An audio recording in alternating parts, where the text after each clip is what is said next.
धर्मवीर छत्रपती संभाजी महाराजांना विनम्र अभिवादन करून आज आपल्या शिरूरमध्ये पश्चिम भागामध्ये या गोडगंगा सहकारी साखर कारखान्याच्या जी दुरावस्था झालेली आहे त्या कारखाना बंद आहे.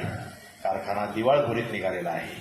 गेले 25 वर्ष एक हाती सत्ता असणाऱ्या लोकप्रतिनिधींच्या माध्यमातून हे सगळं त्यांचं कार्यसम्राट असण्याचं जे रूप आहे ते प्रदर्शित होत आहे आणि त्यांचा खरा खोटापणा उघड करण्यासाठी आदरणीय दादा पाटील फराटे, रवी बापू काळे, राहुल पाचरणे, रामभाऊ सासोडे हे त्यांच्या पायाला फोड येईपर्यंत हे तुमच्या आमचा सहकार तालुक्यात वाचवावा याच्यासाठी मांडवगण फराटापासून वडू बुद्रुकपर्यंत या ठिकाणी आलेले आहेत.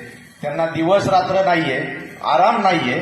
त्यांचं ज्येष्ठत्व आहे त्यासाठी आमच्यासारख्या तरुणांना त्यांच्याकडे पाहून एक आदर्श आणि प्रेरणा वाटते की आज गेले 7 दिवस तळमळ करत तालुक्यातला सहकार वाचावा. त्यांचं प्रपंचिक वैयक्तिक काही त्याच्यामध्ये स्वार्थ नाहीये. या तालुक्यामध्ये जो कारखाना उभा राहिलेला आहे, काही लोकांना कारखाना सहकाराच्या नावाखाली राजकारण केलं, आपली घरं भरली, निवडणुका लढल्या, त्यातले पैसे वापरले, परंतु या ठिकाणी खाजगी कारखाना काढला तो त्यांच्या सुस्थितीमध्ये आहे. कोणाकडे जर कारखाना चालवण्याची एवढी कला असेल तर आणखी 10 खाजगी सहकार कारखाने काढावेत, परंतु त्याच्यासाठी आमच्या शुभेच्छा आहेत. परंतु तालुक्याच्या शेतकऱ्यांच्या सहकारातून निर्माण झालेला जो कारखाना आहे त्याच्यामध्ये आज शेकडो कामगार रस्त्यावर आलेले आहेत. त्यांची प्रपंचाची धुळधाण झालेली आहे. पूर्व भागामध्ये आपण पाहतो, मांडवगण असेल, वडगाव असेल, त्या पट्ट्यामध्ये अनेक शेतकऱ्यांना दुसऱ्याच्या कारखान्यावरती हक्काचा कारखाना बंद पडल्यामुळे हजारो रुपये ऊस तोडीसाठी द्यावे लागतात.